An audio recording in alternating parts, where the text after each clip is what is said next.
Imagine you are the single richest person in the world. Not rich for your town, rich for your entire era. 7,000 sheep, 3,000 camels, 500 yoke of oxen, 500 donkeys. A workforce so large, it counts as a small economy. Now imagine that in one afternoon, every bit of it is gone. The raiders take the oxen and the donkeys. Fire takes the sheep. Another band takes the camels. And before the last messenger finishes speaking, the house where your children are eating collapses, and they are gone too. One day, total ruin. This actually happened. The man was named Job, and the Bible calls him the greatest man of all the people of the East. He was the East's first great diversified investor, and he is the only founder in this series who lost absolutely everything and then watched God hand it all back to him. Doubled. In the next few minutes, I will show you the 4 moves that built his fortune, broke his fall, and rebuilt him richer than before. Move number 3 is the hardest thing any wealthy person is ever asked to do. Stay with me. Let me set the scene, because most people only know Job for his suffering and miss that he was, first, a titan of business. The first chapter of the book of Job does something the Bible almost never does. It reads out a balance sheet. 7,000 sheep for wool and meat, 3,000 camels, the freight trucks of the ancient world for long-haul trade, 500 yoke of oxen ploughing the fields, 500 donkeys for local transport, and a very large household of servants to run all of it. This is not one business, it is a portfolio. Livestock for food, camels for trade routes, oxen for agriculture. Different assets, different uses, different risks, and the text says it plainly. This man was the greatest of all the people of the East, the wealthiest founder in his entire civilization. But here is the line everyone skips. Before it lists a single animal, the Bible says Job was blameless and upright, one who feared God and turned away from evil. The character came first, the fortune came after.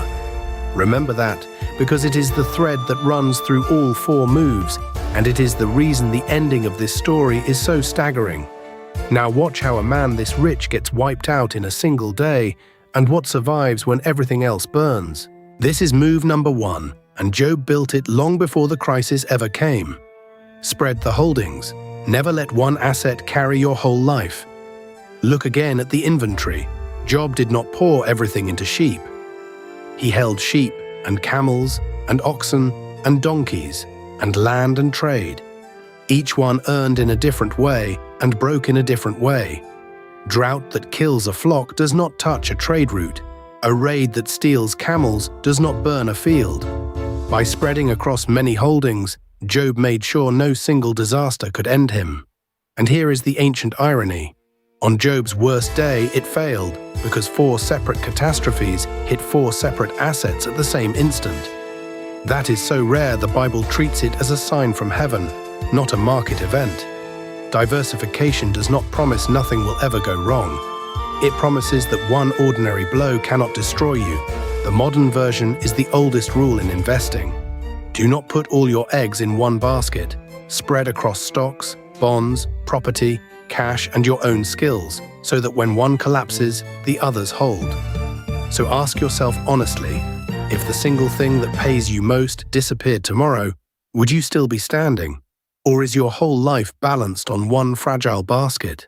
This is move number 2. Carry more strength than you think you need, because the day of disaster never sends a warning. Job was not a man living harvest to harvest. The scale of his estate, 7,000 here, 3,000 there, was not just wealth, it was depth, reserves, margin.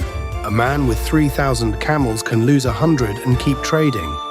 A man with 1 camel loses everything when that camel dies. Depth is what lets you absorb a blow without being knocked out of the game. Now, on Job's day of ruin, even that depth was overwhelmed, which is exactly why it is a story about God and not about budgeting. But the principle stands for every ordinary disaster you will actually face.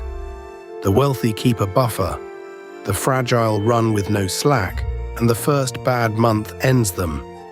In modern terms, this is your emergency fund, your cash reserve, the margin of safety the great investors never trade without. It is the boring 6 months of expenses sitting in the bank doing nothing until the day it does everything. It feels like dead money right up until it is the only thing keeping you alive. So here is your question. If your income stopped today, no warning, how many months could you survive before the collapse reached you? 1, 3, 12. The number you just thought of is the real measure of how safe you actually are. This is move number 3, the hardest thing any wealthy person is ever asked to do. When you have lost everything, do not sell what you cannot see yet. Survive the bottom without throwing away your future. Picture Job in that moment, stripped of his fortune, his servants, and all 10 of his children in a single day. The Bible says he tore his robe, fell to the ground, and worshipped. And then the line that built the second fortune. The Lord gave, and the Lord has taken away. Blessed be the name of the Lord. In all this, Job did not sin or charge God with wrong. He did not curse. He did not quit. He did not do the one thing that locks in a loss forever, which is to destroy yourself at the bottom. Here is the brutal investing truth hidden in that verse.